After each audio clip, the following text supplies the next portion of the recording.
Welcome to another edition of the Greatness Delayed podcast, ladies and gentlemen. I'm your host, Michael Zupan from BitesizeImpressions.com. Also from the website, joining me this evening is Gus. How you doing?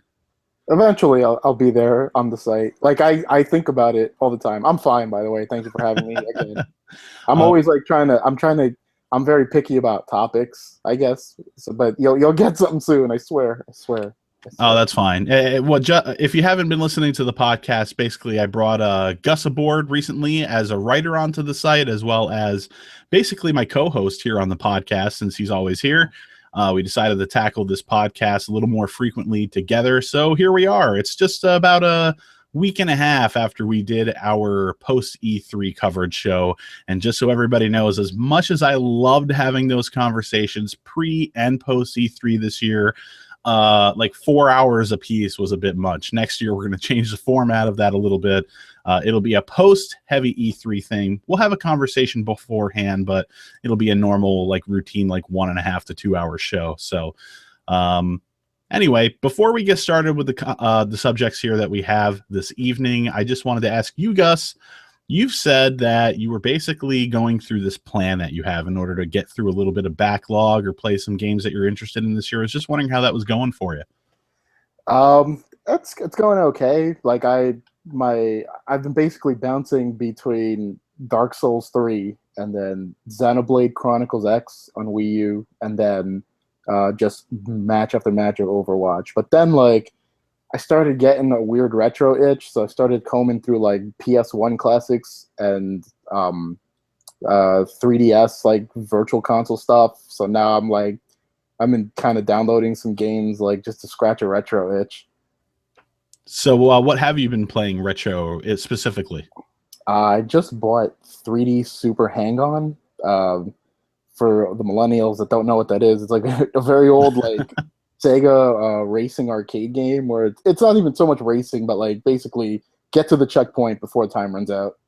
And it's very fun. And then I downloaded like old Mega Man games on the NES, and then I saw like Gradius 5, the like shoot 'em up side-scrolling game. Like it was on PlayStation 2, and it was like $2 on PSN. So I was like, I'm gonna grab that. The reason why I especially got the retro itch is because I've been watching a lot of Game Center CX. I don't know if you know what that is, but I don't know. I haven't heard of that. Is that like a YouTube channel sort of thing? it's a show, and it's actually a television, like a broadcast television show in Japan, in which like this comedian Shinya Arino, and this show is going on for almost like 15 years. He plays retro games, but he's not great at them. But like he just plays them, even though he's terrible at them, and he beats them like half the time. But it's hard to explain the appeal because it's not just like watching the guy play, but like his reactions to stuff in games, and just like you always kind of want to root for him, like to finish these games. And it's just one of my favorite shows that I watch. So wait, like, do you understand that language, or are there like English subs, or Oh, do you just kind of just watch him play? there's a whole team of people that like have done like fan subs basically. Oh, okay. So is it like so you're basically watching like old episodes then at this point? Yeah, the show still goes on, so there are actually like newer episodes too that like when they get translated and subbed, like I try to watch them as soon as possible. All right, that actually sounds pretty cool. After this show is over on Twitter, I want you to send me a link to wherever I can access that. I'll check it out. I will do this. So Dark Souls 3 you mentioned. How far do you think you got in that game? I forgot the name of the area, but like it's like, Don't worry, I'm the same way. I don't remember shit. though I had so much trouble with this one enemy. It wasn't even a boss. It was like one of the knight guys who had like giant sword and shield, and they're pretty quick dudes. And I kept having trouble with this guy because even though like I always try to parry or backstab, like sometimes I just don't get the parrying down, and then I've died so many times, and I pass this guy, and then I go to a room, and then like I go up a flight of stairs, and then that's the fireplace, and that's the last place that I've gotten as far. And then like anytime when I go past that, I just get my ass handed to me for You're stupid not talking reasons. about like the boss right at the beginning of the game, are you? No, I'm way past that guy already. Oh, okay. It's hard to say. There's actually a clip on my YouTube channel where it's actually kind of hilarious because an enemy like climbs up a ladder, but I didn't realize the iframe were taking place, so I couldn't hit him because he was invincible. And then I get I get smacked by an enemy from behind. I fall down on my back, and these two enemies climb down, and I backstab them both. Wow. And it cracks me up every time I watch it. So what do you think about Dark Souls 3? Like, you know, it's definitely got a different feel to it than the other games. I'd like your take on that since you're playing it. I'm sure it will feel different eventually. Like I think it right now it's just I'm still early enough where it's still a Souls game to me. But like I think because I go into it knowing like I'm gonna die so many times that I don't mind it when I fail in that game. And I've always said to people like I'm not great at those Souls games. So, but like I'm always like determined to carry on regardless because like I always love the world design in those games. I'll tell you, playing Bloodborne really helped me out a lot as far as my gameplay goes with the Souls games, because the first Dark Souls, I probably played that game for like 50 hours and I didn't get that far. And I played a little bit of the original game right before Dark Souls 3 came out just to sort of prepare myself for it. And I think I got to where I was before after like 7 hours. That's a big leap. Yeah, it's a tremendous leap. I mean, I still wouldn't say that I was progressing as fast as some of the people that I see play these games on Twitch or anything, but being forced to actually like not be afraid of getting the combat with everything helps a lot. Yeah, and you especially learn in this game to learn to roll forward, to roll into attacks as opposed to like backward. It's so not intuitive. It's the last thing that you think you would want to do, but it works for so many enemies, including bosses. Yeah. Yeah, I love that game. Like aesthetically, I think is where like the switch for me is. Like it definitely still feels very Dark Souls, but it feels like it's been infused with a Bloodborne aesthetic too. Up to and including like the enemy designs. Oh yeah, totally. In some places it's like, okay, like it feels a little more Souls-like, but there are some designs like in certain stages and even enemies where it's like this totally could have been ripped right out of Bloodborne. So you'll have to keep us updated on that. Dark Souls 3 is always worth talking about. It's a really, really good game. I still have to finish that. I'm like right near the end too. I just was waiting for a patch to fix some of the stuttering issues I was having. I think that's been corrected at this point now though. So and Overwatch, I've been playing a bit more of that. I've really started leaning into that a bit. I just wish I was giving myself more time to play it.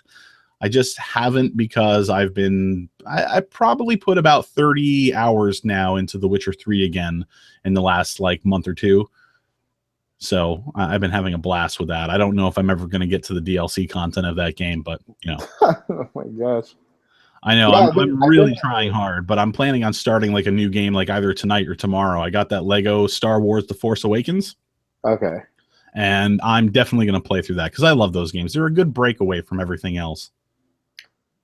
Yeah, like I always wait till like Lego games get like cheaper because I mean I enjoy them, but there are a bunch of them on the Steam sale right now for just $5 a piece. Oh God.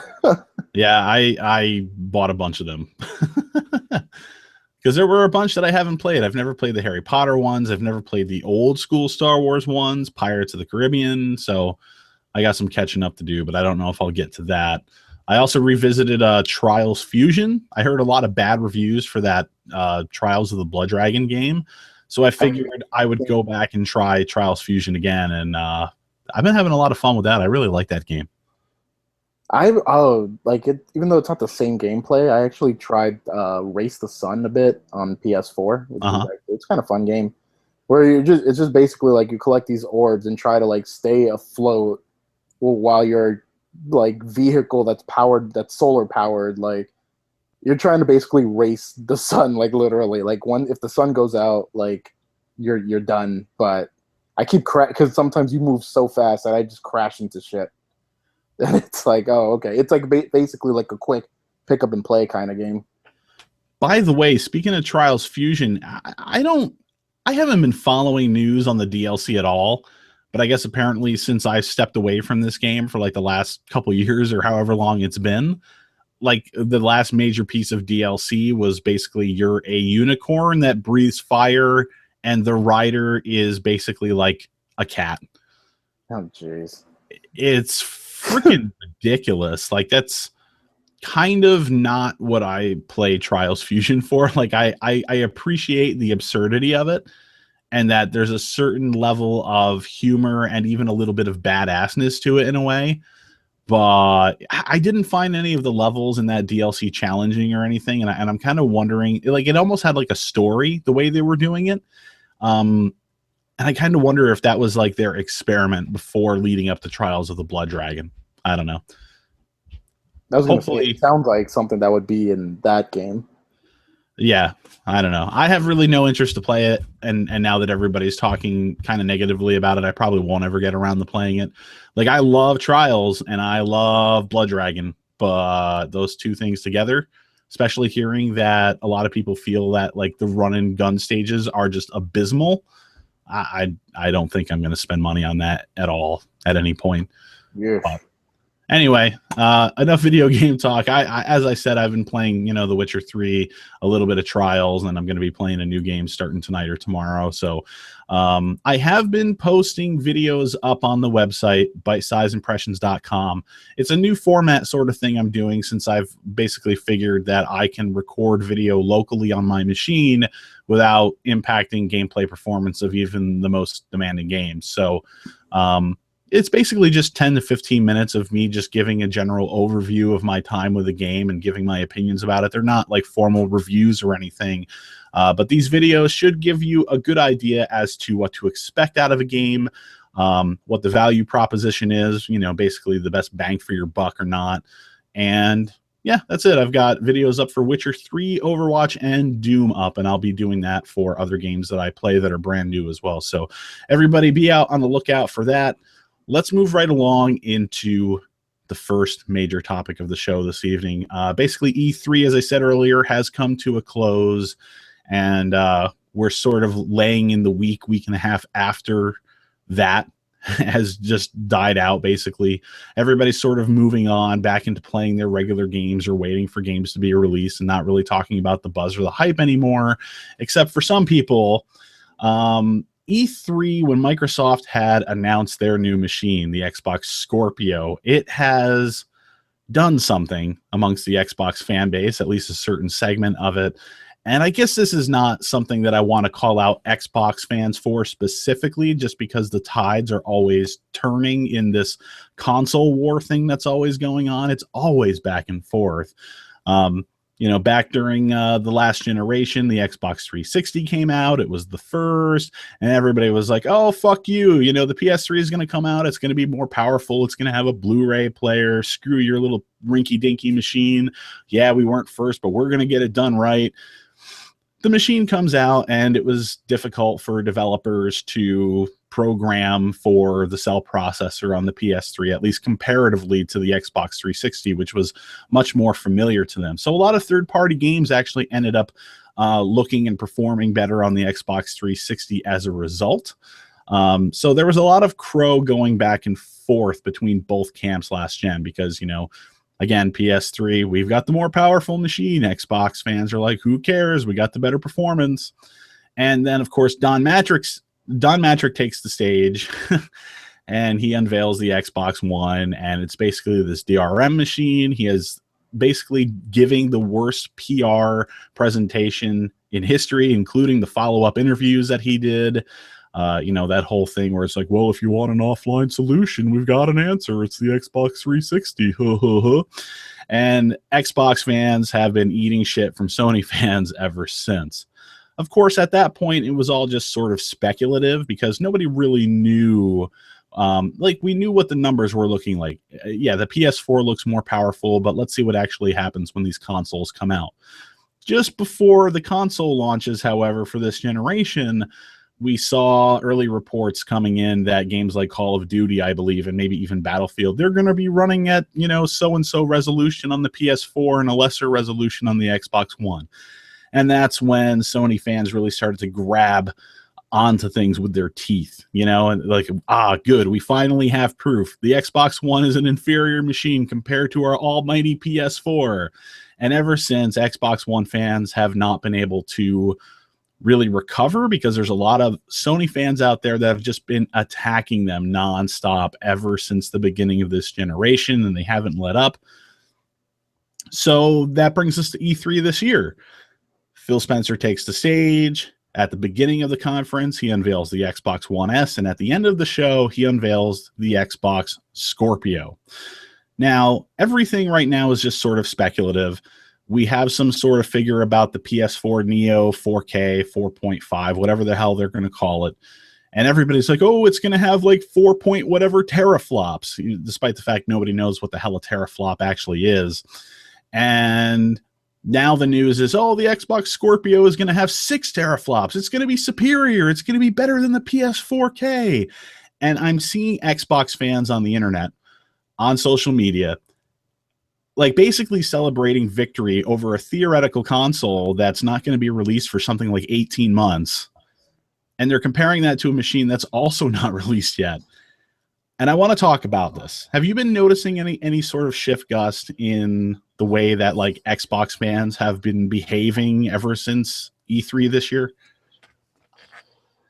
I'll be honest, I don't know that many like just pure Xbox fans, just because like I feel like the most gamers, most people that play games that I know, it's like they either do it on PC or they own both consoles. But like I feel generally that like, even though it probably still happens, like the whole frame rate war and system war has sort of at least like just died down from at least the way it was the first like 2 years of this generation's like you saw people fighting every day like about frame rate this and frame rate that. But now it's like things have gotten a little quieter, basically, because now everyone's just like getting ready for Scorpio and Neo now. Yeah, I think maybe it's because on my Twitter feed, I follow a lot of people who are what you would classify, I guess, as Sony ponies. So because they're actively putting themselves out there all the time and they're throwing shit at Xbox fans, I see a lot of responses to that. And because they're on my feed, I see a lot of the stuff that's directed at them too. And they are catching a whole lot of heat from Xbox fans at this point. And not only that, we also have somebody who I won't name here on the podcast, but like he's been on our show before. So if anybody cares to actually go back and take a wager to try and figure out who it is, they can be my guest if they want. But gosh, I like this guy. I get along with him. He's cool and everything. But like, I know he's been disappointed with the way that like Sony fans have been throwing shade their way for the last like 2.5 years. I think the whole console war thing in general is just really foolish and silly. Like, I'd like to believe that people are generally capable of buying the games they want and enjoy them on the machines they want without resorting to childish name calling.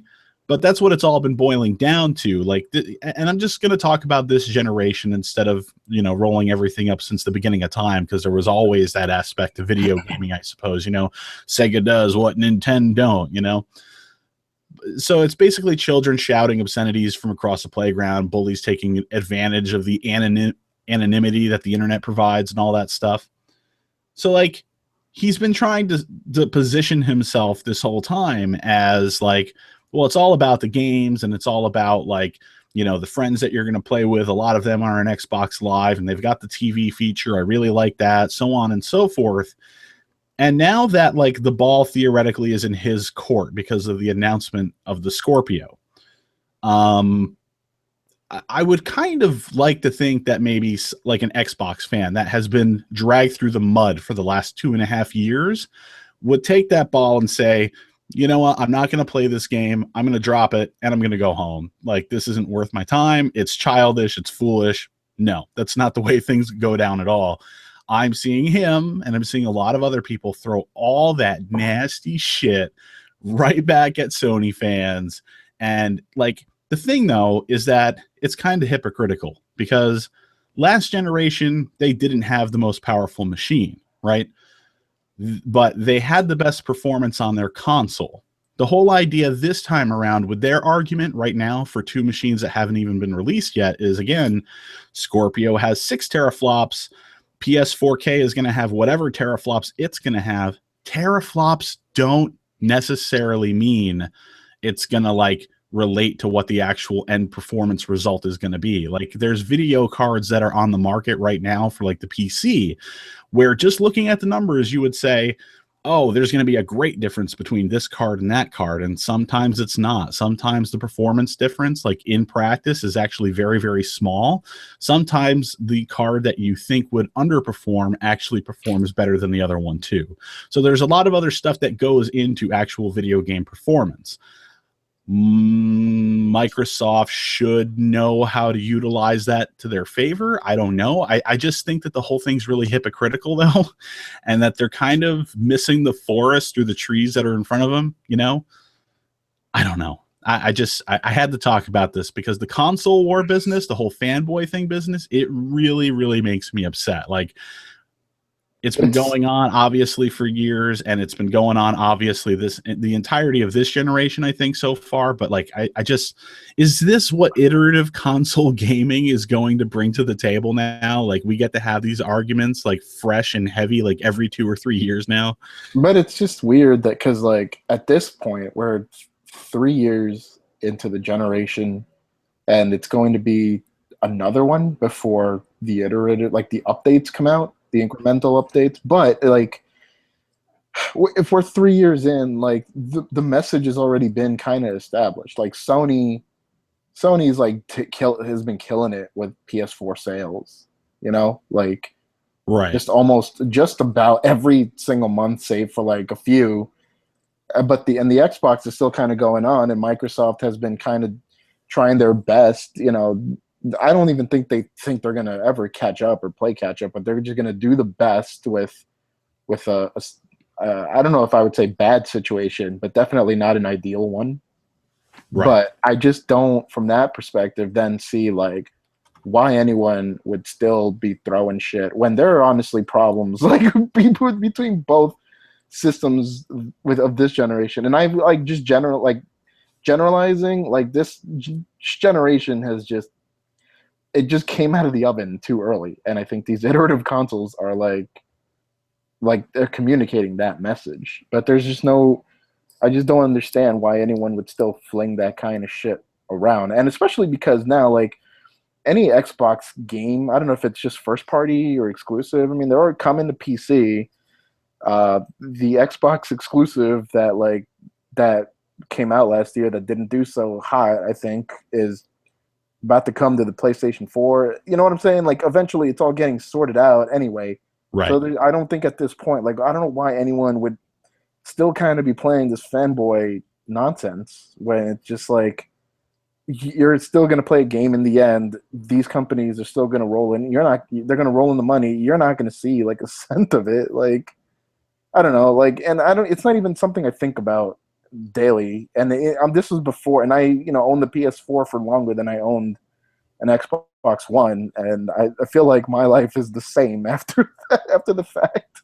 Right. I got a PS4 first. I got an Xbox One eventually, probably like maybe a year and a half later, maybe. And or was it like within the year? I think it was closer to a year afterwards. And yeah, I don't really feel like my life has like improved at all that much. Like I get to play the Xbox exclusives, but like I'm still playing a majority of my third-party games on my PS4 because that's where they did perform better. And I'm not throwing shade at the Xbox by any means. It's just that's the way I've always been. That's probably how it's gonna be. Like, until we see what these iterative consoles can do. Right. And I don't, and thinking about this a little bit more, actually, this is something that we didn't really touch on too much when we were talking about the hardware reveal. If we're talking about who's going to do better, the PS4 Neo or the Xbox Scorpio, like, I don't really think that Microsoft are positioning themselves that well by releasing the Xbox One S starting this summer. because like that's going to come out, and then the PS4 Neo, if rumors are to be believed, it may release before the end of this year. And if that's the case, that thing's going to sell way more than the Xbox One S. I think if people are still straddling the fence and they don't know which way to go, they're gonna take the way more powerful machine. They're not just gonna take the new iteration of the Xbox One. And at that point, they're already going to be invested in a PS4K or whatever it's called. Are they going to buy an Xbox Scorpio too? There's a lot of people that don't jump onto both platforms in a given generation. You know? Yeah, and I think they're also. I think most importantly, though, when those consoles come out, it's gonna. From my perspective, how I've always seen this kind of stuff, I think they're always going to try to get people at price. So I guess that's going to play a huge factor in getting whatever audience it is that they want. That's going to be another thing too. Are they really going to be able to get people on price though with the Scorpio, the machine that's going to allegedly, by the words of Xbox fans, bring them back from the grave, so to speak? I don't know, because I think it might end up being like as expensive, if not more so, than the PS4 Neo, the way that you're talking about it. But, that's all just speculation. Time's going to tell on that front. But, this conversation sort of reminds me of something that you said in another conversation not too long ago about people just wanting to be right all the time. And they don't care at like what cost. Yeah. I think that has something to do here as well, because there's definitely like a human psychology element that like drives this fanboy mindset of just, going to other people on social media and just being like, fuck you, you picked the shittier machine, haha. Like, it's so childish, but like people like to be acknowledged, and validation is the most satisfying form of acknowledgement. And it's the internet, like the internet swallows up information faster than it can actually be absorbed. So like people are going out there and they're doing what they know how to do. Psychologically, they're shouting at the top of their lungs and saying the most obscene shit just to get heard and to get other people to sort of agree with them and comment on their comments by saying, oh yeah, I agree with you. Fuck those guys. Yeah, and then some of those types of people end up being candidates for president. Oh, Jesus Christ. Let's not go into the whole Donald Trump thing. Our world's going to end as we know it. Who said anything about Trump? Now, oh, please. Come on. We know who you're talking about. But, it kind of also brings me back to another conversation that we had not too long ago as well about technology and how it's sort of like slowly eroding everything. I think that technology also plays a factor in this fan war hatred bullshit that's going on, because with technology brings connectedness, and connectedness inherently also brings a certain level of oversaturation, like I was talking about. And because the internet has a tendency to swallow things up faster and faster and faster, it doesn't matter if people can like write or vlog or whatever to their heart's content, but like nobody's going to notice them unless they go to greater and greater lengths to get their voice heard. So I think technology has something to do with that, because it gives people that outlet where they can be noticed just by using like, an @ sign and whatever the name on the account is, or a hashtag or whatever. So I don't know. I don't think I really have anything else to say about this. Do you have anything else to add, Gus? No, man, just play your games, man. Just play the game. No, literal games, not this game. Real games. Like there's a difference between games and real games. That's another conversation, I guess, for another time. But yeah, that is a great message to leave things off with, man. Just like, who gives a shit like what other people think about your platform of choice, and just pick your platform of choice.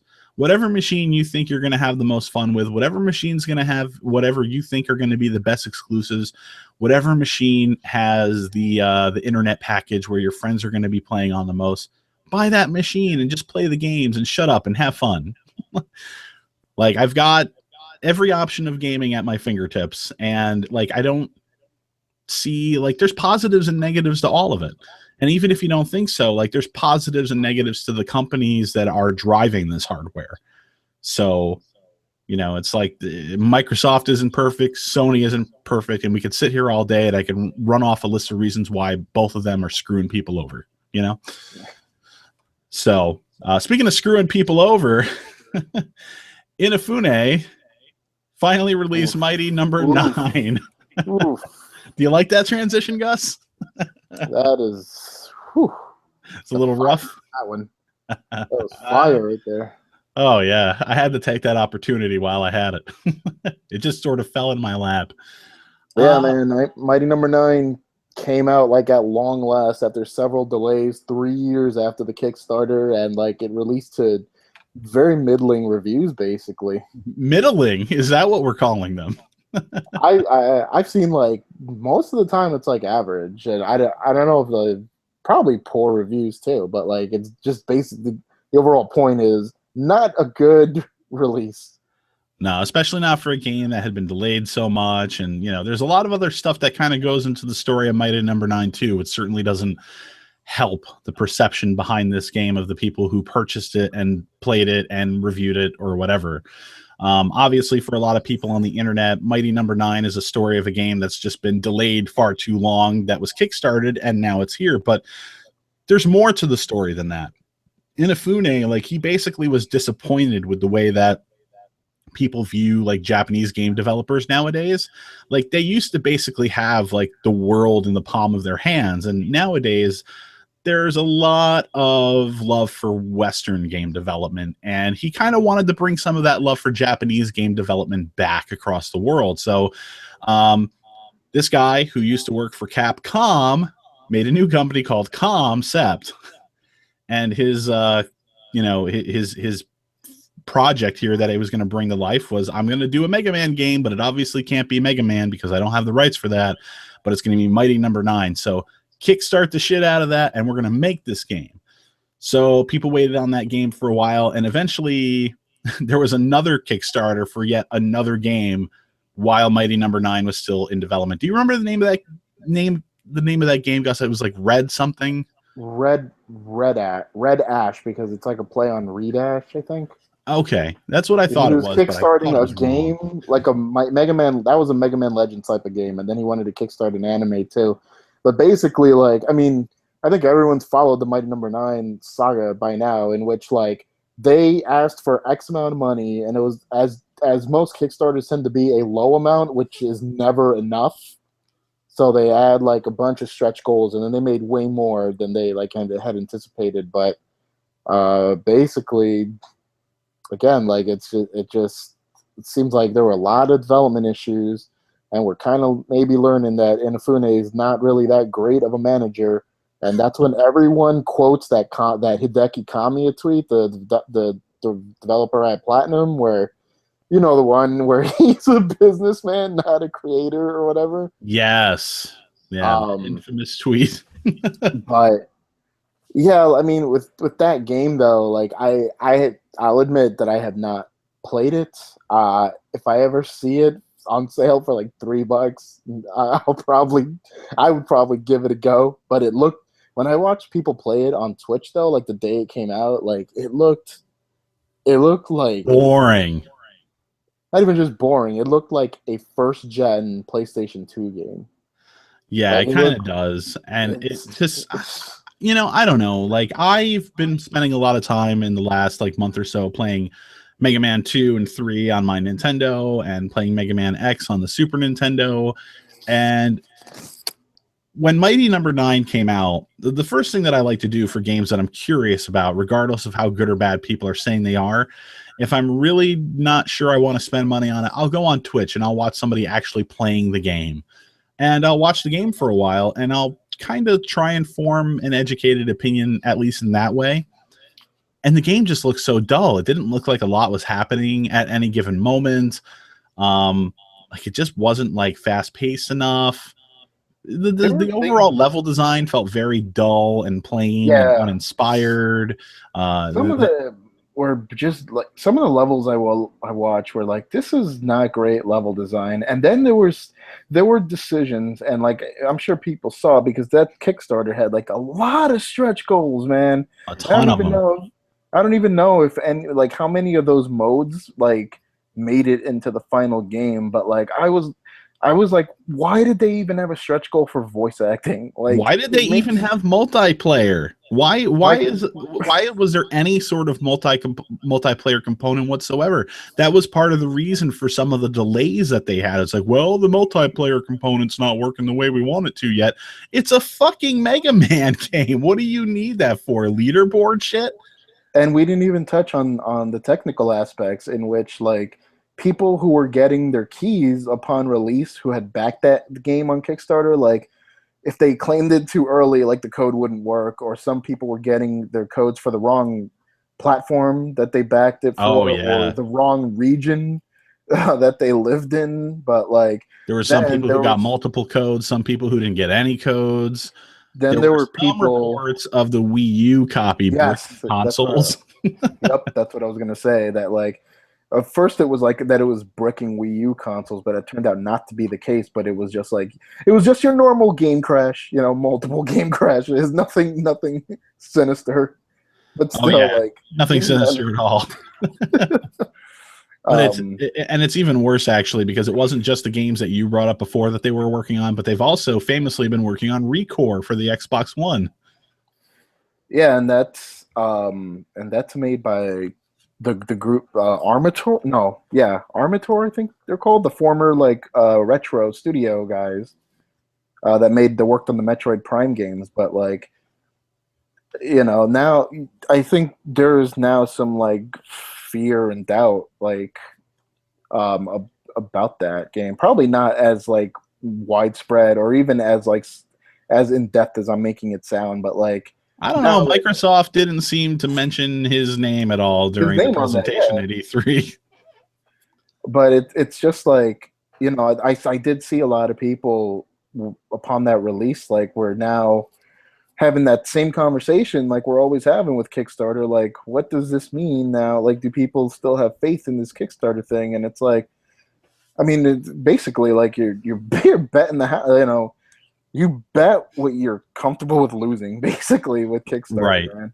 And that's the real meat and potatoes of this whole entire thing is that it boils down to Kickstarter, what people's expectations of Kickstarter should be. I mean, obviously, this is the sort of thing that, like, if you feel uncomfortable with the idea of a product maybe never ever coming out, don't throw your money at it. But I understand that, like, you don't want to have that sort of fear out there because there's a lot of legitimate independent developers that utilize Kickstarter as a necessary tool in order to make their dreams come true. And And I who are don't gonna get screwed by like big names like Inafune because now people like feel like if they can't trust the guy who co-developed like Mega Man, like how are they going to trust like an independent developer, right. with a game that they want to push? I mean, that's just a scenario. I'm not saying that's happening, but that's a conversation I'm sure. Like, And for anybody who has that argument, I would say it's actually more independent. More critical for an independent developer to gain your trust. And they're aware of that. And they know that unless they're just a shitty company that doesn't care about anything except, earning a living by nickel and diming through sales from people who sort of buy their games unknowingly. Let's take a look at the independent developer that had released Limbo and are now, as of today, on the Xbox One. They released Inside. This team released their first game, like Limbo, 5 years ago, I think it was, and they've been working on their follow up to that game. Well, it's not a follow up to Limbo, but it's their second game they've been working on, and they've been working on it all this time, and they wanted to make sure that it was right. And reviews are coming out today, and it's pretty much getting critical praise. A lot of people are saying it's even better than Limbo. So it's studios like that, independent studios like that, that they know that they have to release something that's quality. You can talk about Jonathan Blow too, who did Braid, and he took a long time making his follow-up game, The Witness, because he wanted to make sure that was just right. And I think the reviews spoke for that game as well earlier this year.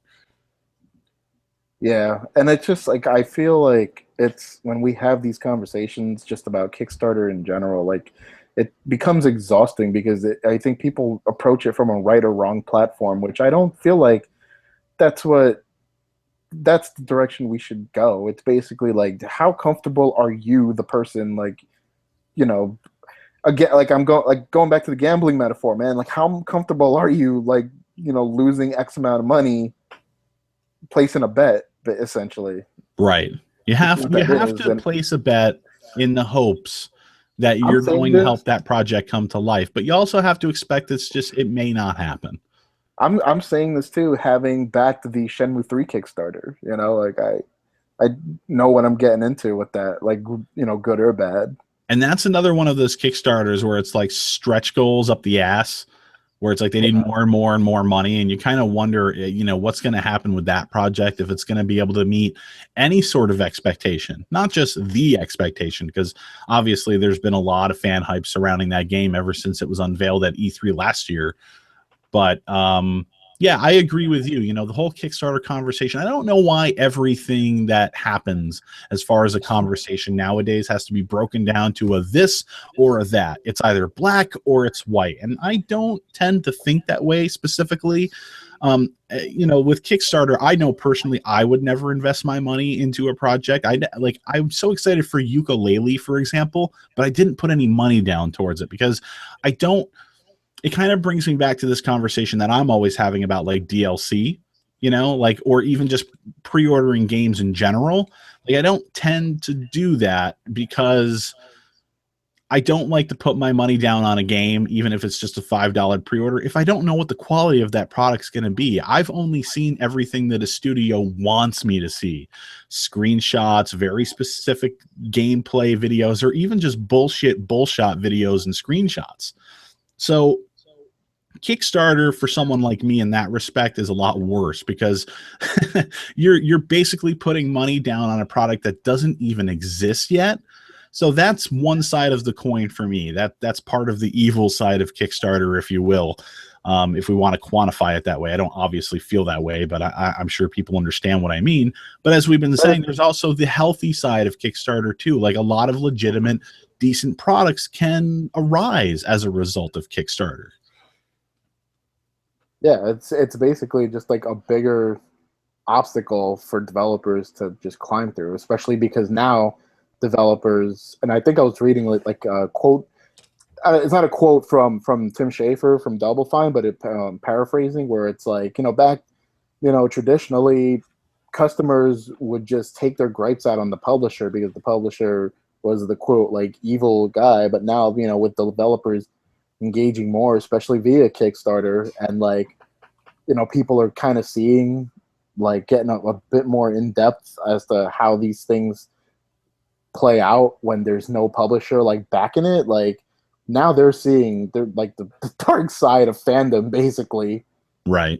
because of these projects. And Tim Schafer had famously like launched the Broken Age Kickstarter, which then like which itself ran into delays. In the second half, they broke it into 2 games, and then the second half I think got delayed at some point before like everything came out, like kind of.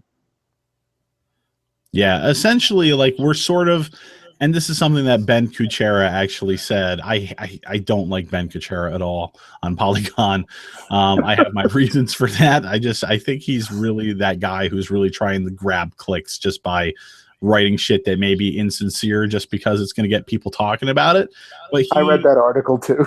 Yeah, you read that article today. It's called "Kickstarter Has Turned Us All into Crappy Publishers," and without actually getting into any of the meat of what he actually wrote, like that general concept is actually like not too far from the truth. Because like we are in that position, like what do publishers have to do all the time? They have to invest money in the projects that may or may not come to fruition based on whatever they feel their bottom line is. And that's essentially kind of what Kickstarter is. Like we're the ones funding these products, but we're not always going to get those products. But one critical point that Ben Kuchera points out that I actually agree with is that unlike publishers, we have no say in what happens or doesn't with these products. And then at the end result, you have games like Mighty Number 9 that come out, and then you have Inafune very sadly on a Twitch stream saying, well, it's better than nothing. Yeah. And then you get Sonic the Hedgehog throwing shade your way because, well, it's better than nothing. This franchise, which has been dying the slowest death in video game history, and they're throwing shit in Inafune. I thought that was kind of entertaining in a very sad sort of way. That's exactly it. It was entertaining in a sad sort of way. in a very sad sort of way. I think we've exhausted the talk about Mighty Number 9. To me, it didn't look very enticing, and the gameplay. I mean, you can probably see anybody playing it now on Twitch even today. You know, it hasn't been out that long. I'm sure some people are, you know, still playing through that for whatever reason. So, yeah, I don't know. Something far more serious than the Kickstarter and the fanboy stuff. Obviously, there's been all that stuff about what Britain has been going through in the news as of late. And the Gus has a better general idea of it than I do, but my impression of it is, and you can add whatever you want after this, Gus, to sort of flesh it out a little bit more. But basically, a lot of politicians made a lot of promises, and I'm hearing my voice echo back from your end. I think, Gus, That's weird because I have headphones on, but I'm also like looking stuff up. I don't know if that impacts the. I don't know. Like, I don't know. Like I'm googling shit, and I don't know. I think stuff loads, but like it should be fine at my end. All right. Well, yeah, Britain, they basically had politicians who promised them a lot of shit, and they said it'd be really great to break away from the union, and you know, if this, if that, and people decided to go along with that, and they voted to exit, and now they don't have a leader to back them, basically. Basically, like they sold people on, like, I think part of it was economic factors, but then like you had politicians like what's this dude? I don't know how to say his name. It's like Nigel Farage or something like that. That's as close as I would get. He was like the leader of the Independence Party in Parliament, and he ran on this Brexit platform against like immigration, I think, and then there were just a lot of factors into it. I think, oh gosh, what's the BBC? The BBC, I think, has a list of reasons why people just ultimately decided to vote to leave the European Union. But you know, as this happened Friday, and now it's Tuesday. Like I don't even know what day it is. But like you kind of start seeing like how this might impact like many industries, and it's not like, you know, the UK is going to just leave the European Union like tomorrow. You know, it's going to take like a couple of years, and then I think they have to invoke something called like Article 50 or something like that. Yep. And talking to Gabe, he's not here, unfortunately. He was going to try and be here. I think he's probably too tired. It's the middle of the night where he is, but he basically said Article 50 is like the big red button that they have to push in order to break away, and they haven't actually done that yet. And I think also hoping to rely on the fact like that there will be like a revote. Yeah. So that people like aren't just totally fucked based off of politician promises, and can actually kind of vote the other way and say, okay, we don't really want this since they were never planning on delivering on those promises. But if that doesn't happen, we're here now. And as it stands, Britain has a very long road ahead of it where they have to break away from the EU. And that makes it kind of sound kind of disgusting. EU. Yeah, like it's well, first of all, because we're like American, we sound worse off trying to like get an understanding of this than like we probably do. But like, yeah, I'm sure we're missing a lot of shit, but you know, yeah, but like, you know, the Prime Minister, freaking Cameron had to like, it's basically like, I'm gonna resign. Like, you know what, I tried, but you know, someone else can steer this ship. And then I started kind of, when we were briefly talking about, when you were mentioning like the topics and stuff, and I actually started looking up like how it would impact like game development in the industry and entertainment. And now it's like, and of all places too, because we just mentioned the Cooch, Polygon had like a decent piece where that kind of touches on like, it gets quotes from like a number of British developers to talk about Brexit, and like my general understanding is like, it's, you know, with the economy possibly like changing as it is, like when they go into a recession, like, you know, price is going to go up, I think I don't know if actually consumer wise that affects game costs, because I had some people who I follow on Twitter who are from the UK saying like, now the console prices are going to go up or something like that, or Based on software is some of going the to go up. research I've been doing online today as well, and in the days prior, I mean, it remains to be seen after all is said and done, but the estimate is that yeah, it may cost more money for consumers because the British pound, as a result of this right now, is falling, and yeah, that could lead to an increase in the price of games being developed in that region, and as a result, that would mean that the cost could possibly get passed on to gamers. Yeah, and now it's arguably like it's going to be harder to bring in like outside talent, because I don't know specifically how the Brexit like will impact like their immigration policies over there, but it's going to apparently make it harder now for like game studios in the UK to like kind of outsource or even bring in like new talent to work on some of the projects, and there are some big studios out there. Yeah, I guess there was basically like a free trade in labor, I guess, between Europe and and Britain, basically, where they could just kind of go to and fro, whenever for job opportunities, and I guess that's going to be impacted. And another thing that I came across too is that uh, Nomad CEO Donald Whiteford, he stated that basically 80% of his company's funding came from Europe. So that's going to probably hurt their bottom line as well. So that's, yeah. Also, Sega and King, those companies have their headquarters in the UK. They may be looking to move out now. That's speculative, though, I think, but it seems kind of reasonable. I mean, whenever you see companies come under a real crunch in the United States, you hear the same sort of talk. Especially, you should know, Gus, since you're just outside of New York City, like that talk happens all the time. It's like, oh, New York, they're gonna be taxing all the rich people. Like, if they're gonna do that, fuck that. I'm gonna get the hell out of here. Oh yeah. I think, as a matter of fact, Donald Trump, Mister, I want to make this country great again. I think that was one of his major things that he was talking about a few years back. But Jeez. And now Texas wants to do their own little exit, which good luck. yep.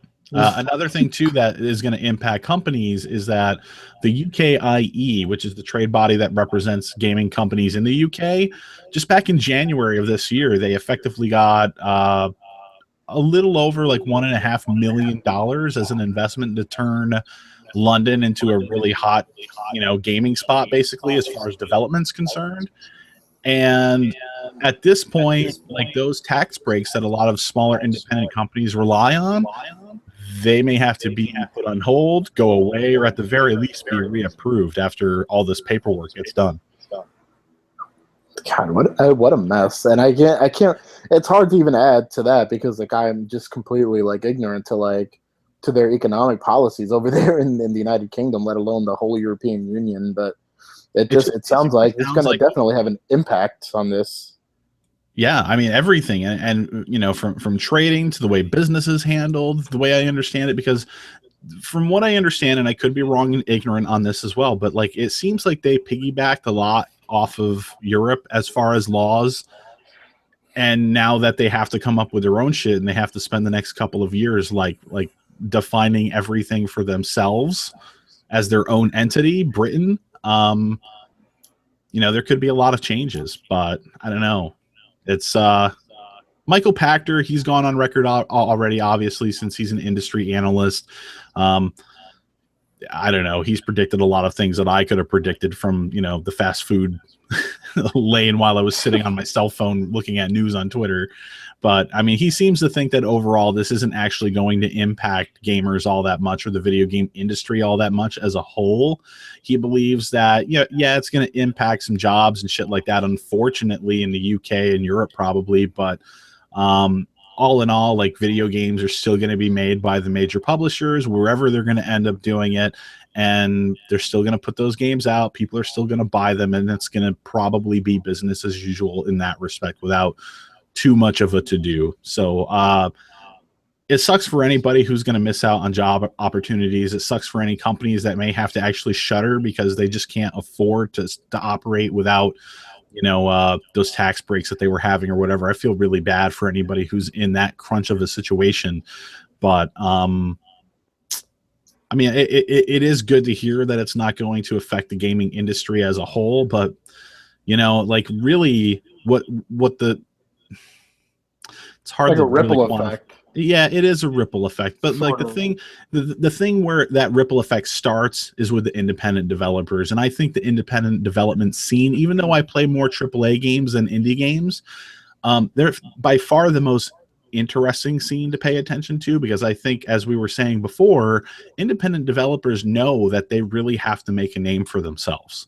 Like they know that they have to produce something special, and they know that even if they do that, maybe nobody's ever going to hear of their game. Maybe they don't get the right marketing that their game needs.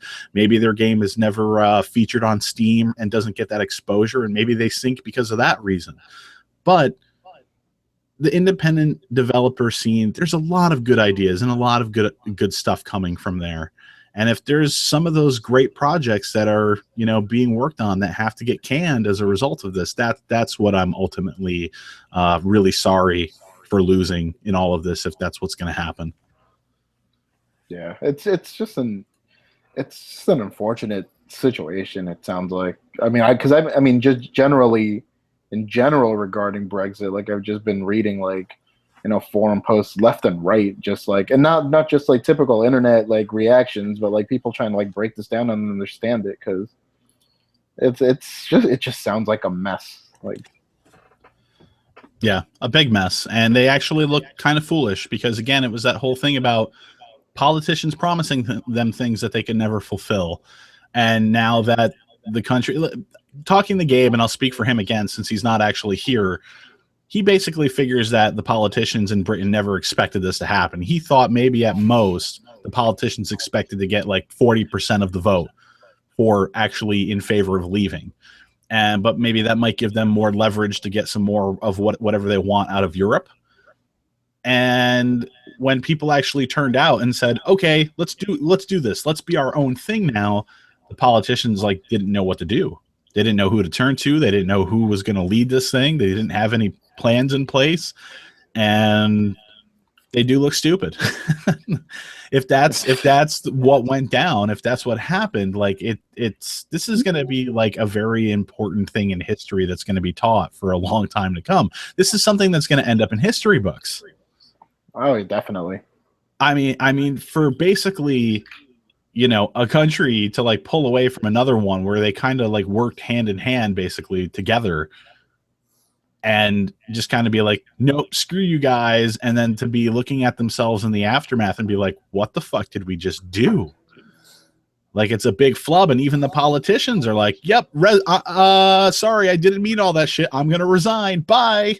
Like, there's a little bit of humor when I put it like that, but like, it's a serious situation. And it's like, this is like not going to affect just them. Like, it's going to have a ripple effect throughout the rest of the world over the course of time. Every like major like exchange in the world like tanked on Friday, like from that news. Yeah, and that's to be expected when something like this first happens. I'm no analyst. I suspect that it'll slowly start to come back up again, once they go through all this stuff, and business continues in the short and medium term as normal for a while, since again, they have a couple of years to finalize everything that they need to actually break away. But I'm not going to sit here and pretend like I know what I'm talking about anymore. I just really think that whatever effect this is going to have on the game industry in the respects that we talked about, I think it is going to be kind of sad, but hopefully the companies that are going to be affected have a way to sort of rework themselves and bounce back from this. So another thing that's sort of a serious topic in this evening's podcast, obviously we know all about Gamergate nowadays. Like, you can't get away from like the ripple effect, since ripple effect is the magic word of the last 10 minutes. Gamergate is felt like almost every single day in social media, in even the reporting media. And it doesn't even have to be from like video game related websites. It could be seen in like regular news too. And Zoe Quinn is pretty much the one that kicked off this whole thing a while ago, because her ex-boyfriend like wrote this whole thing and provided lots of quote unquote evidence. I thought it was really convincing myself to be a little more than just a made up story, but that's neither here nor there. My opinion on that doesn't really matter. But she was a victim apparently, and it was said that she was sleeping around in the industry in favor of good reviews and whatnot. And that was really bad for her. There was a lot of people that made threats on her life. She was harassed online. She was doxxed, all that stuff. Man, that echo is killing you guys. I don't hear an echo. Are your headphones like really loud? No, I just have my earbuds with the mic on. That's it. Crazy. It's just regular earbuds. That's so strange. All right. So with Zoe Quinn, there was this internet meme that went around for a while during that whole thing when Gamergate was just getting started, and basically it was the burger chain restaurant Five Guys, but they put her on there, and for Five Guys, obvious reasons, sleeping around with Five Guys, whatever. So very recently, fast forward, Nintendo had just unveiled Paper Mario, the Wii U, during E3. And apparently there's a little bit in the game where they sort of riff on some sort of gate. Somebody pointed out Mario's talking on stage. There's 5 toads up there. He makes some sort of Five Guys reference, and I hope I don't lose my job over this. And people pointed it out to Zoe Quinn, since she was the butt of that Five Guys joke back when Gamergate was happening. And she was like, what the fuck, Nintendo? Like, what did I ever do to you? She wasn't the one who initially noticed this. It was brought to her attention. So it's not like she was looking for something to latch onto, just be angry about. It just sort of fell into her lap. And she was genuinely upset. Nintendo have since come out and made a statement on this, and are like, no. We were making a Watergate reference. Like, we don't really follow that stuff going on in the video game industry with all this stuff with Gamergate or whatever. So Watergate was also a big thing. And I guess there are some very intriguing similarities, so they can talk their way out of this. And maybe they're being sincere about this, because I mean, Watergate basically led to like Five Guys being evicted for that whole thing. So were they talking about that? It seems strange either way, and I don't know what to make of this, heads or tails, because like Watergate seems like too old of a reference to make for something in a kid's game, but also at the same time making like an odd sly joke reference to Gamergate at the same time like is more for an adult audience, where a lot of the people you would assume that would be playing this game would be younger kids. So I don't know, like, have you been following this story at all? Have you been seeing this?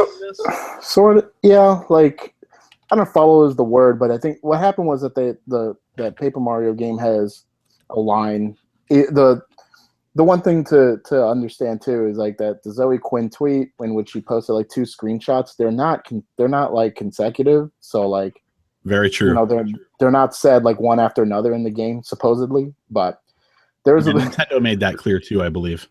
Nintendo said that it was a reference to like the Watergate scandal, and there was a book written a popular book written, Watergate Exposed, about the whole like, you know, the whole Watergate scandal, and then they said that whole, what was it, the Five Guys? I've got it right here. The first screenshot says, let's watch the 5 fun guys dance and shuffle. And then in the second shot, which was a little bit after, says, man, is this going to ruin my career? I can see the headline now. Shufflegate exposed.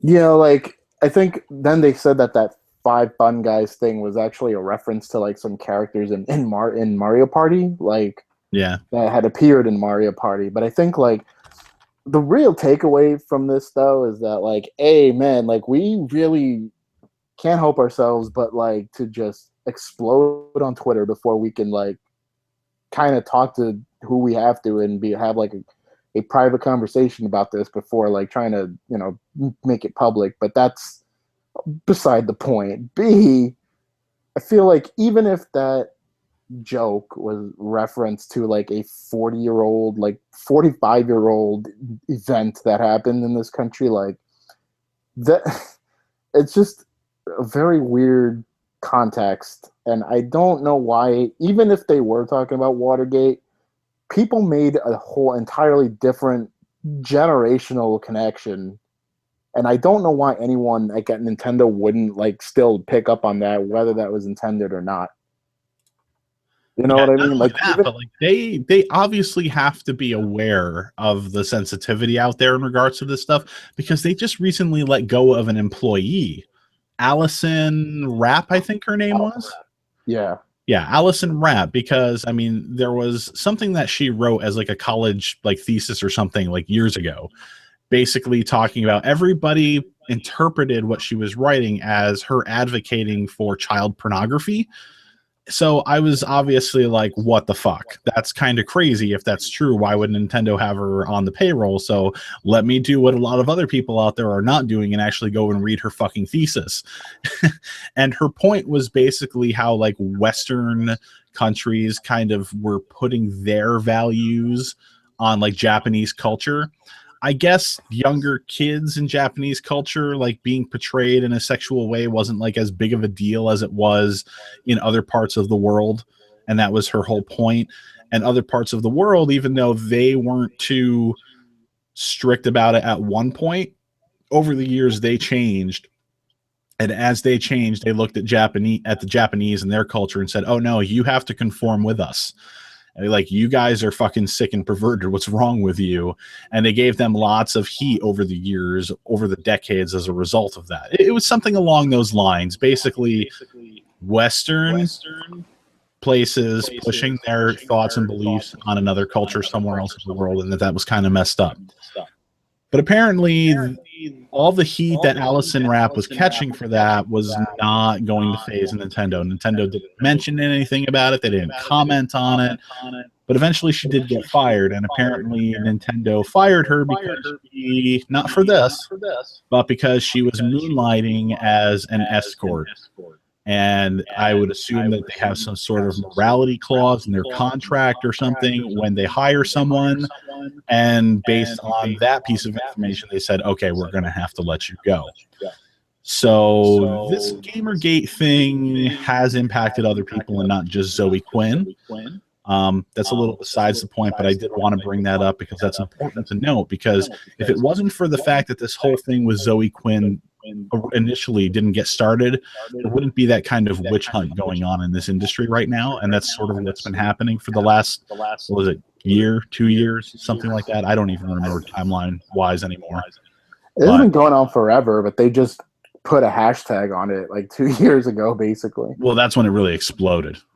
Yeah. Like, there's always been that conversation about, like, you know, why does the female in like RPGs or other fighting games like have the skimpiest freaking armor? You know, there's always been those kinds of conversations going on, but the level of conversation that's been happening about like women being possibly like abused in the industry, being overlooked, that sort of thing, you know, not being treated equally, basically. So, but yeah, Nintendo, like, they have to know what kind of heat was going on as far as Gamergate was concerned. I refuse to kind of believe that they didn't know. I feel like, yeah, because let's say they were really, again, like they were trying to make an old reference, and the whole like 5 Fun Guys thing, because these are characters that appeared in an earlier game, like, sort like gives credence to that, I guess, but it still didn't stop like the fact that people took it another way, which means like Nintendo didn't, whoever like wrote that, or what the Treehouse team or whatever, like did not stop to think about the context of that when it made its way into the game. And that's actually kind of unfortunate. That's pretty unfortunate, because it led to that. Again, it doesn't matter that like that Zoe Quinn was wrong, and it doesn't, you know, if she was like wrong about it, or that she reacted a certain way. It's that it happened, and it's given credence to like these group of assholes, who took this and latched onto it and you continue to use it as ammo to like harass her and harass like whoever who disagrees with them, because everything to them is fucking censorship and all that garbage. Right. And censorship as a result of all these conversations is a legitimate concern to have, just because you don't want certain things to change just because a conversation has begun. You would kind of hope people would sort of still bring their initial visions to life and not have to conform just because there's a lot of heat about certain subjects that are out there. But at the same time, like if things really are kind of lopsided, you do want to see some sort of reflection in equality there. You know what I mean? Like things need to evolve in a very organic way. It can't just be like, well, we caught a lot of heat for this. Now let's make everybody black as our protagonist. Let's make every, better yet, let's make them, black female protagonists. I want whatever story they have, whatever narrative they have in order to be told. I don't want decisions to be made just to sort of appease people, if that makes sense. Sort of. I think that conversation is like one that's served for a much larger broadcast, which I don't feel like probably. It's just kind of like what I'm seeing like with like Watch Dogs 2, and we talked about that a little bit. I don't think having like a new Tomb Raider game with Lara Croft as a hero, for example, comes off as something insincere, in the same way that having black protagonists in Grand Theft Auto 5 didn't feel insincere to me. But in Watch Dogs 2, for whatever reason, it just seems like we did this just in order to draw a different demographic to this game. So that's the thing. Yeah, like, I don't want decisions to be made just basically solely based around the whole Gamergate thing. I get what you're saying. Yeah. I was digging myself a little bit of a hole there. I hope I didn't come off as No. I get what you're saying is that you want these decisions. It's that you're all for like diversity changes and all that, etc., but from a sincere place. Sure. And I've seen like I wouldn't call it a counter argument, but in which people who sometimes say like, well, that it feels insincere. Like a lot of people have, like a few people have said about Watch Dogs 2, and they have a point. And some people have said that they'll take the insincere baby steps, over the usual, like over what's the default in the industry, which I can actually agree with also, like to a point. That is a very good point, except if you have people who are not understanding of the demographic that they're trying to portray in their game, and they're forcing it into a product just in order to appease that demographic, like they have a big chance of misrepresenting that demographic and also insulting them as well.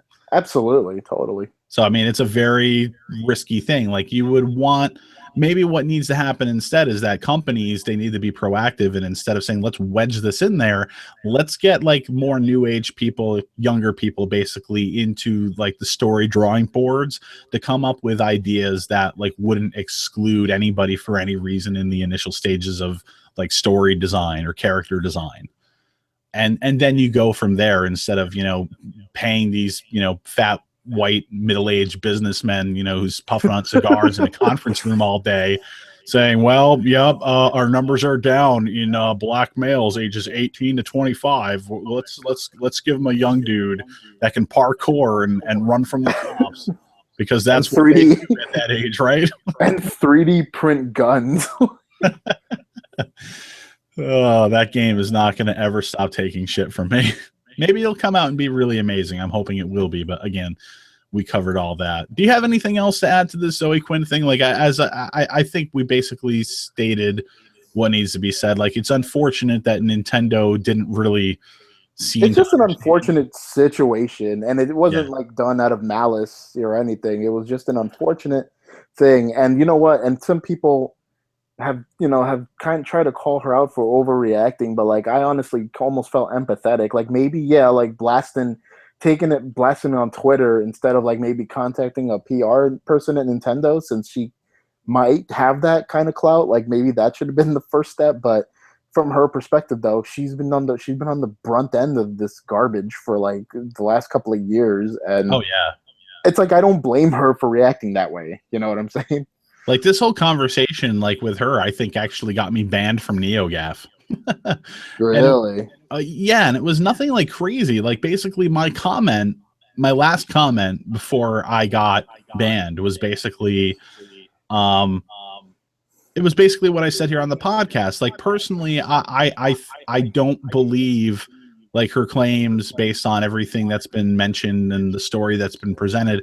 Like I don't believe that she's like innocent in all this. I think maybe she may have been, using the media to her advantage. However, nobody deserves to be treated the way that she was treated after the fact by gamers. Like, there's no need for personal attacks. There's no need for death threats. There's no need for doxing and releasing private information of you and your family and your financial records and all that stuff. Like, nobody deserves that behavior. But I think that initial comment at the beginning where I said, look, I don't think she's really a great person, but for some reason that enemy got me kicked out of a conversation. No, I see. That's NeoGAF for you. All you have to do is basically say you're an Xbox fan on there, and they ban you. That sounds very weird. Oh, well, I mean, it's there. I don't know how you feel about NeoGAF, but like, do you think that they're really like Sony, like pro Sony, like biased in a really bad way? Because like, look, they had a thread on there not too long ago where there was a rumor brought up that basically painted something about Sony in a negative light. And there was somebody that NeoGAF knows to be working with Sony, and their comment was basically just LOL. So then they fucking marked the thread debunked based on that. Like, come on. They've got free fucking NeoGAF themes up on the PS4 store. Do they? Oh, I think because I think one of the mods actually gets to develop themes for them or something like that. I'll say this, like I'm a member, I posted, and I've met some cool people on NeoGAF, and that's as far as I go. Sometimes I like NeoGAF, sometimes I do not. You're always posting shit from NeoGAF on your Twitter feed. Some of the shit there is, because some of the shit is like amazing in all the right and wrong reasons. Yeah, I hear you. There's truly some marvelous things to take away from that forum that are truly internet meme worthy. I think NeoGAF is probably the only internet forum on the entirety of the internet where just like literal posts, screenshots of posts from that board can be transformed into internet memes without any sort of alteration or touch-ups or anything. Yeah, basically. So moving along from the serious stuff, there is one last topic, because I promise we're going to keep this show under 2 hours, goddammit. We're doing our weekly thing here. We don't have to go on forever. Battlefield 1. Obviously, we know it was unveiled during E3, and a lot of people during the E3 press conference and a little bit after were saying, how come we don't see the French in that game? I didn't know this was a thing until you showed me like the topics, because I had to look this up, and then I got confused. But go ahead. So basically, the reason why the French don't appear in the base game or any of the footage that we had seen initially was, according to DICE, speaking to IGN France, they said to really do justice to the French army and multiplayer, and once again, to show a side that we're not used to seeing, we have chosen to dedicate an entire premium expansion with special treatment after the launch of the game. You're removing an entire faction of the fucking war so you can sell it to people as DLC? It's like one of those stories where it's like too insane sounding to even get mad at, where it's like you are taking your admittedly alternate reality World War I game and right away excluding like the one country who had a primary role in it. And by the way, somebody else who is also not represented in the game thus far are the Russians. Right? Yeah.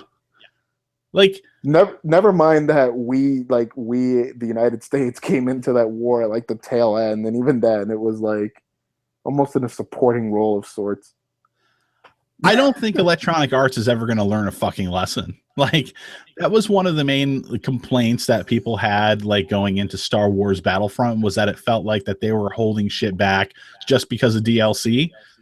again, it was that conversation I had not too long ago where I love that game, but come on, like, what are you selling as a DLC pack? You're selling Jabba's Palace, playing on the Death Star, Cloud City. Like, that shit should have been the meat and potatoes of the primary game at release, not like Hoth and a bunch of other locations that people don't know or give a fuck about. You know, it's like the plan is to sell that stuff for you, you know, to you rather, just because they know that you're going to buy it. Like, That it's definitely should have been like a free like update, like Division style free update, since like they came out and was like, oh yes, we rushed the game out for The Force Awakens, but you know. like, I understand that, you know, at this stage we can't escape these multiplayer games selling people season passes, but they've been doing that by offering either cosmetics or extra maps to play and multiplayer. But like, no, they're literally removing critical components of the war so they could sell it to you later. Folks, like the entire West, like the Western Front is in France, like what? And it's not there. And they're not even in it, man. They're not even in their own war. That's like right. And that's what bothers me so much. Like, it's just so weird. Like, why them? Like, it's like, I know naturally you're not going to take out like the U.S. team from like a business standpoint, but like this wasn't our war until like 4 years after it started, or later. yeah, and there That's are some so people weird. online that are missing the point. Like, I'm looking at a PC Gamer comment section right now, and somebody wrote, "Does it really matter, like, at all? This is a game where, like every Battlefield game since 2142, there is no faction difference at all besides uniforms and voiceovers." There will be They no might, they asymmetry. would have a point, but if this game wasn't, even though it's like designed in an alternate reality, like is built from a historical context, though. Right. Like, Even I if don't care it's about 2142. Like, I don't know what the world's gonna be like in 2142. right, but we know what happened during World War One, and even if you're doing sort of like a alternate history take on it, like, you cannot remove one of the primary. I'll at least say this: like, I don't feel like this is a quote like outrage worthy thing, but it's because, well, I'll also say that's not how I approach most of these topics. It's just a very weird thing to do if given the context of that. You know what I'm saying? Well, I think we're used to seeing this sort of thing, so at this point it comes off as sort of like, you know, big deal, so what? But I think the Yeah, thing that really I'm not kind of even trying to burns dismiss it either. I'm just saying, like, you know, it's just weird. It's the just thing that's weird. really outrageous to me is the fact the way that they're trying to sell it to you. It's like, in order to do the fucking French army justice because they're so goddamn important, we're going to remove it from the core game and sell it to you later. That's how important they are. See, Like, that's the part too. That's super annoying. That I can understand being super annoyed about. It's just like, and you're trying to make this sound like you're doing me a favor by taking an entire exactly. country. Because they're not just calling it And DLC, they're calling it premium DLC. it's like saying like, we're gonna do you a favor by taking like the Hoth rebel troopers out of Battlefront and selling them to you later. Right. Here, have these X-wing pilots instead. It's like, we're going to give you a lot of different characters you can play as on the heroes and villain side of Battlefront, but we're going to sell you Luke and Darth Vader later. It wasn't really their battle. It was everyone's battle. Who cares? They're just cosmetic anyway. But, you know, this is, I know that you're not like as like hardcore about like being against DLC and microtransactions as I tend to be typically. Like, I don't think all DLC is bad. Like, I think some of it's quite good. I think what CD Projekt Red has done with The Witcher 3 is amazing. Like, that's how you do it. Like, they released content that was free. Everything that was cosmetic, they released it for free. They charged you a $25 season pass for actual expansion content that, as far as I can tell, the 2 packs that they released, the 2 different story expansions, add up to at least 40 hours of additional gameplay.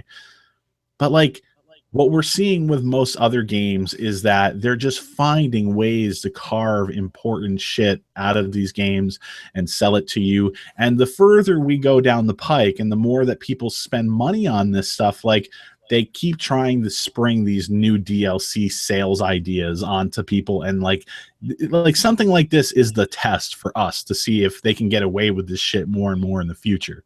You know, like we saw what Evolve tried to do. Like they tried to they tried to tier their DLC, not, and they had like what, multiple season passes, I think. Like, Yeah, like they had like over I don't know if it was like $1,000 or like a little or less than that, but it was definitely like at least I'll say $300 worth of DLC.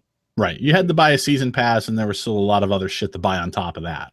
And people didn't respond positively to that as well. And then, of course, we had Square Enix with Deus Ex Machina, the new game, or whatever it's called. I forget what it's called.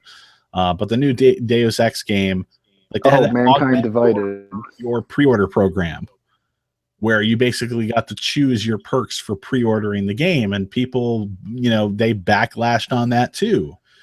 But this is Battlefield. This is a big game. This is a big franchise, and if this succeeds and they make an assload of money, and I happen to think they will, because nobody's going to pick up this game and not get the extra DLC maps and everything over the course of time, like we're probably going to see a lot more of this sales model happening as time goes on.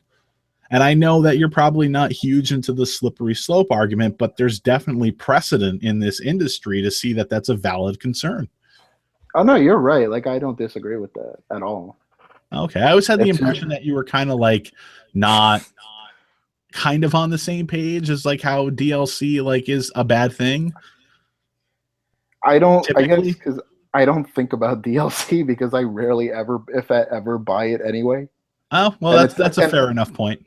And it's not even out of protest or anything. And I'm not even saying like you don't have a point. I think it's just like it's hard to contextualize it without basically trying to sound like it is what it is. But like I guess it is what it is. But that doesn't mean like I just shrug my shoulders and just buy the shit either.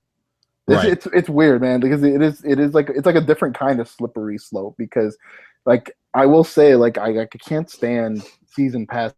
Like I still get irked when a game gets announced and then not even a second later, like a season pass gets announced, or even like before they can confirm this game's existence, they're like, well, the season pass is gonna have this and that, and I don't even know like how often what the ratio of successful like valuable season passes are to the ones where the developers just kind of give up on them after a while. Yeah, I would say for a lot of the major AAA franchises, they follow through, but there's definitely games where they've kind of had to backpedal. Fortunately, in the case of Deus Ex, it's something that they were able to sort of correct before the release of their game. They said, okay, we're not going to do that pre-order package anymore. We'll just give you the stuff. Because the problem, like, I don't know if you were following that, the problem with that augment your pre-order thing is that even if you like put enough money down to pre-order to like get all 4 or 5 tiers of pre-order stuff, like you couldn't get everything because certain tiers in that package had multiple things and you could only choose one. They wanted me to vote on stuff like I'm never going to use anyway, is the best part. It's like, okay, you pick it's like, I'm never going to use this stuff. You know, I have so many like games that I buy new and then like I don't touch whatever free like crap that they throw in there. Right. So you gotta make your money somehow, I guess. Like I don't. It's like, you know, there's so, and for anybody who's listening that hasn't heard my spiel before, there's so many better ways to go about it. Like, yeah, I understand there's so many different ways to go about it, or they're going to earn their money somehow, so this is what they have to do. And that's what the industry tries to get us to believe all the time. They're like, well, you know, everybody, they, you know, have such high expectations for video games and everything has to look immaculate. It has to play immaculately. You know, they cost a lot of money to make these video games. But at the same time, I have to question, like, how much money are you people just throwing down the toilet as far as development teams go when you're creating your products? Like, for example, like one example that I always pull out of my ass is the first Tomb Raider game that Square Enix did in the last, you know, few years when they came out with that. Like, did anybody think it needed a multiplayer mode? No. And nobody really cared for it either. Same thing with God of War Ascension. That game came out. I don't think anybody really ever asked for multiplayer in a God of War game. It just doesn't make sense. It's a single player game with a very specific gameplay style and narrative that just nobody in their right mind ever thought was going to translate well enough into a multiplayer experience. And yet they decided to spend money and resources on that. That's one of my favorite things about this industry, in which they always try to find like when a certain design finds like success that allows for like longevity of their product, like then I guess like Hollywood trends where like like Harry Potter was a success as a movie, which meant that studios were buying up every young adult book they could left and right to make a movie. Aragon. Yeah. But like here, like multiplayer took off because certain games they did it right. And then publishers were like, I don't even want to like entirely put that on developers, because I'm sure it's like the publishers that are like, oh well, multiplayer, keeping this going, make sure that shit has it, whether it has it or not. And then the publishers were like, oh man, people love those Madden Ultimate Team packs, right? Like throw cards in Tomb Raider. I'm like, why the fuck are there cards in this game?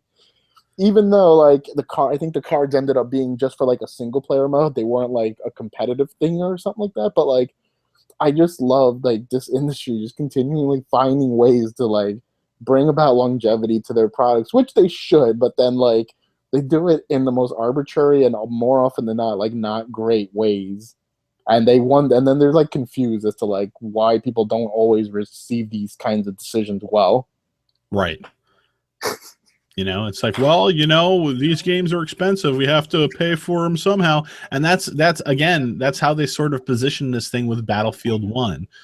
When they were talking about this and trying to justify this, they were like, well, we want to do right by gamers and we want to have great content, and certain stuff is going to be free, but we're going to have to. Am I thinking of a different game, actually? Shit. Great.